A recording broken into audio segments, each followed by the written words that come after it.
नमस्कार, आईपा के मंच पर आप सभी का स्वागत है। आईपा यानी कि all India progressive politics association एक ऐसा संगठन जो देश में प्रगतिशील राजनीति की बात करता है, जो बात करता है शिक्षा, स्वास्थ्य, रोजगार की, युवाओं की राजनीति में कैसी भूमिका होनी चाहिए, इन सब मुद्दों की। तो इसी कड़ी में आज हमारे साथ अमन केसरवानी जी मौजूद हैं, जो कि विश्वविद्यालय मंडल अध्यक्ष भाजपा युवा मोर्चा प्रयागराज से है। आज इनसे बातचीत करेंगे और इनसे जानेंगे कि युवाओं को राजनीति में कैसी भूमिका निभानी चाहिए। तो बहुत बहुत स्वागत है आपका आईपा मंच पर। नमस्कार दिनकर जी, आपका भी बहुत बहुत स्वागत एवं अभिनंदन है प्रयागराज की धरती पे। अच्छा सर, आपसे मेरा पहला सवाल होगा कि आप एक युवा नेता हैं, युवाओं को कैसे देखते हैं, राजनीति में उनको कैसी भूमिका निभानी चाहिए?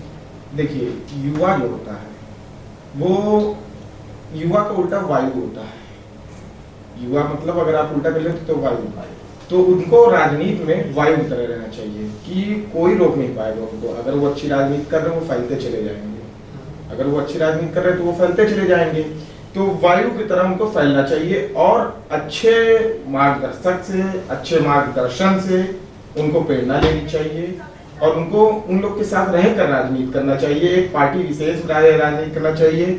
जैसे हमारे विद्यार्थी परिषद है, आज विद्यार्थी परिषद के नेता बहुत बड़े बड़े नेता हैं, जैसे जेपी नड्डा जी भी रहे हैं। तो हमारे कहने मतलब कि एक मार्गदर्शन और मार्गदर्शक दोनों युवा के लिए बहुत जरूरी है। अब जैसे कोई और सी पार्टी होती है, बहुत सी पार्टी है हमारे विश्वविद्यालय, इलाहाबाद विश्वविद्यालय में छात्र सभा के नाम से जानी जाती है। तो उनका एक मकसद रहता है कि अगर उनके बड़े नेता बोल दिए हैं तो गाड़ी फूट दो, आगाजनी कर दो। मगर विद्यार्थी परिषद आज तक ये नहीं की है। तो इसके लिए मार्गदर्शक और मार्गदर्शन दोनों जरूरी है। अभी वर्तमान में जैसे देश में राजनीति हो रही है, उस राजनीति के प्रचलन को आप कैसे देखते हैं? देखिए, देश में जो राजनीति हो रही है, जैसे मैं उत्तर प्रदेश का और हमारे मुख्यमंत्री हैं श्री योगी आदित्यनाथ जी और उप मुख्यमंत्री हमारे श्री केशव प्रसाद मौर्य जी। और केशव प्रसाद मौर्य जी हमारे प्रयागराज के बहुत ही लोकप्रिय नेता हैं। प्रयागराज के आज उत्तर प्रदेश के लोकप्रिय हैं और उनसे जैसे मार्गदर्शक लेते हैं, हम लोग लेते हैं, हमारे बड़े भाई लोग हैं वो लोग लेते हैं।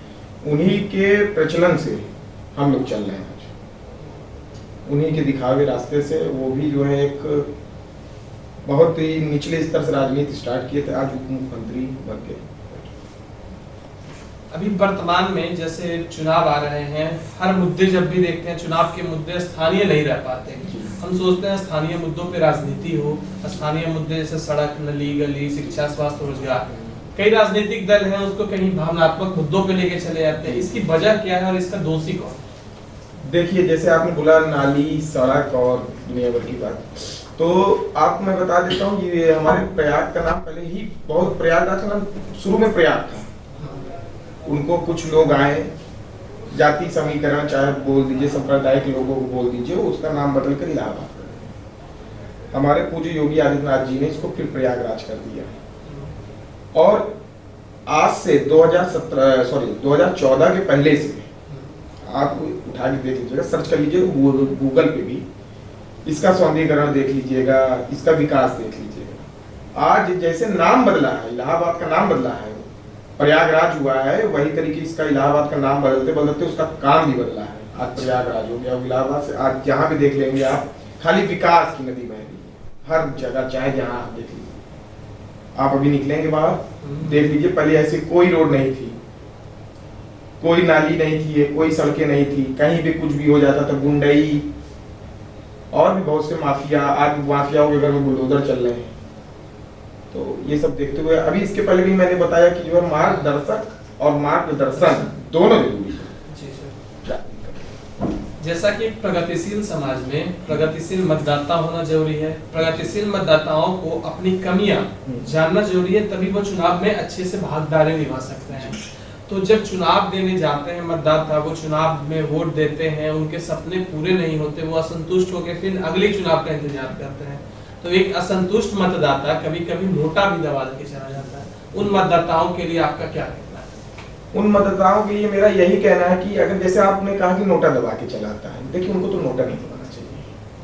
इसलिए नोटा नहीं दबाना चाहिए कि आपने पिछले बार देखा समाजवादी पार्टी को, उसके पहले देखा आपने बहुजन समाजवादी पार्टी को, आज आपने देखा भारतीय जनता पार्टी को।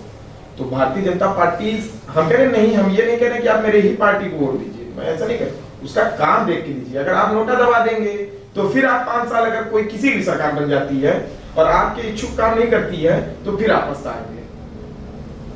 भाई विपक्ष का काम रहता है चिल्लाना, बोलना। अगर विपक्ष चिल्ला रही है आपके कान में जाएगी बात, और कान में बात जाएगी, आप उसके निचले स्तर तक आप देख नहीं पाएंगे उसको।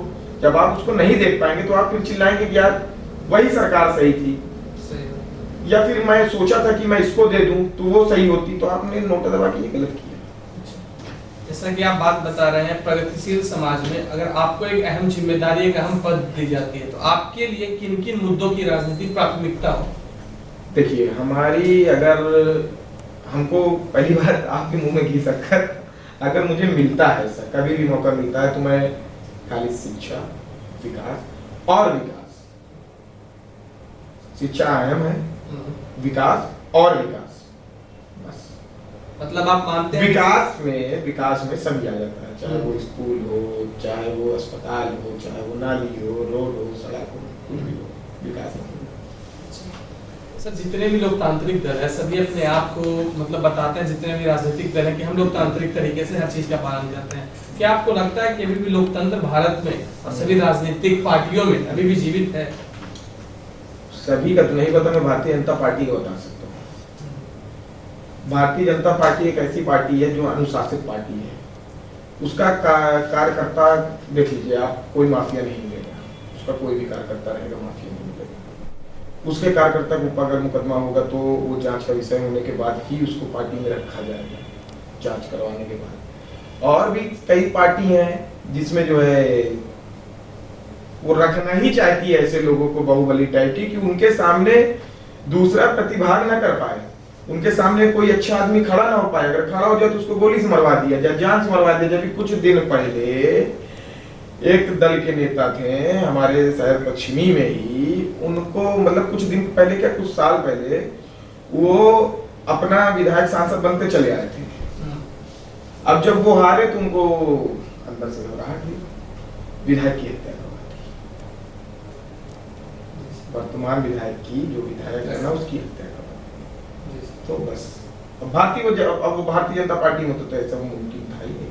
भारतीय जनता पार्टी, भाई भारतीय जनता पार्टी क्या होती है, हम लोग बहुत पहले से मेहनत करते हुए अब चले आ रहे हैं। अब हम लोग ने दोनों में सरकार बनाई है। आज हमारे योगी जी, मोदी जी डबल इंजन की सरकार कहते हैं, चाहे वो उत्तर प्रदेश में चाहे केंद्र में, दोनों जगह हमारी सरकार है, ठीक है। तो हम लोग में ये नहीं होता कि जो है कि अगर हार गए तो किसी की हत्या करवा दिए, किसी से लूटपाट करवा दिए, किसी से मार करवा दिए। बड़े बड़े मंचों से जो आज कुछ वर्ष पहले हम लोग को हराने के लिए गठबंधन किए थे, उनका जो है दुपट्टा खींच लिया गया था।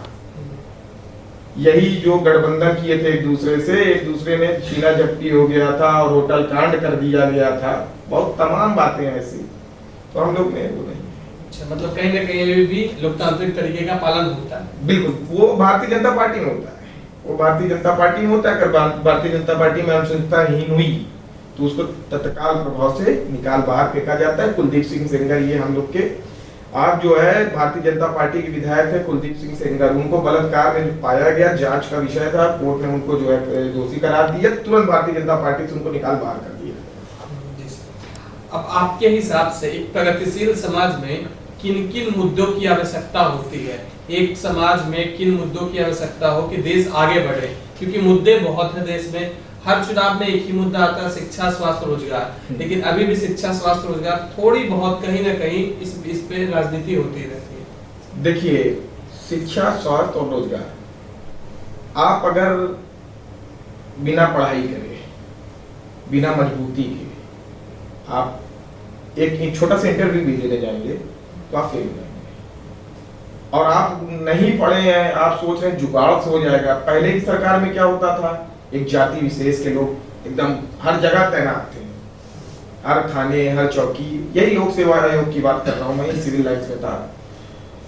वहां पे अनिल यादव थे, उनके ऊपर भी भ्रष्टाचार का मामला चल रहा है। और यहीं के जो है स्टूडेंट काफी मतलब कि हजारों की तादाद में लगातार धरना दिए थे और लगातार। तो कहने का मतलब तो यहाँ भी ये है कि अगर आप पढ़ाई कर रहे हैं और मजबूत तरीके से अपना वो बात रख रहे हैं, तो आप जरूर है कि आप आगे बढ़ेंगे। और रही नौकरी की बात हमारी, तो 5.5 लाख नौकरी जो है भारतीय जनता पार्टी उत्तर प्रदेश सरकार में, इस सरकार में मिली है। सर, जैसा कि आपने बताया कि शिक्षा, स्वास्थ्य, रोजगार के मुद्दों पर ही आईपा चाहता है कि देश में राजनीति हो। हमारा संगठन हर तबके के बीच जाता है, हर लोगों को बताता है कि वास्तविक में देश में राजनीति कैसी होनी चाहिए। आप इस हमारे मुहिम को कैसे देखते हैं? आपकी मुहिम से ही मैं आपसे जुड़ना चाहा। मुझे लगा कि हाँ, आप हैं जो लोगों को जागरूक करेंगे। और आपसे एक निवेदन और है, ये जो आपने नोटा वाली बात कही, तो नोटा के लिए भी आप जागरूक करिए कि वो नोटा ना दबाए और अपना अच्छा चुनाव करें, अच्छे व्यक्ति का चुनाव करें, अच्छी पार्टी का चुनाव करें, अच्छे लोगों का चुनाव करें, अपने मन से करें, किसी के कहने, किसी के डर दबाव से करने की कोई जरूरत नहीं है। क्योंकि ये कि अगर वो कोई आपको डरा रहा है, तो अभी भी हमारी भाजपा की सरकार है, आप शिकायत करें। बुलडोजर चलने में देर नहीं लगेगी, हमारे यहाँ बुलडोजर चलने में देर नहीं लगेगी। बस बहुत बहुत धन्यवाद सर आईपा के साथ जुड़ने के लिए। आपको भी बहुत। तो ये थे हमारे साथ अमन केसरवानी जी, जिन्होंने बताया कि किन मुद्दों पे राजनीति होनी चाहिए। नोटा दबाने वालों के लिए भी एक संदेश इन्होंने दिया कि आप चुनाव में उन चीजों को देखें जो पार्टियों ने काम किया है, उसके बाद वोट दें। ऐसे ही आईपा के साथ बने रहिए। हम आपको हर नेताओं के, हर युवा नेताओं के, हर लोगों के वक्तव्य आपसे साझा करेंगे, एक डिस्कोर्स पैदा करेंगे समाज में, जिनसे लोग अवेयर हो और चुनाव में अच्छे तरीके से वोट करें। धन्यवाद।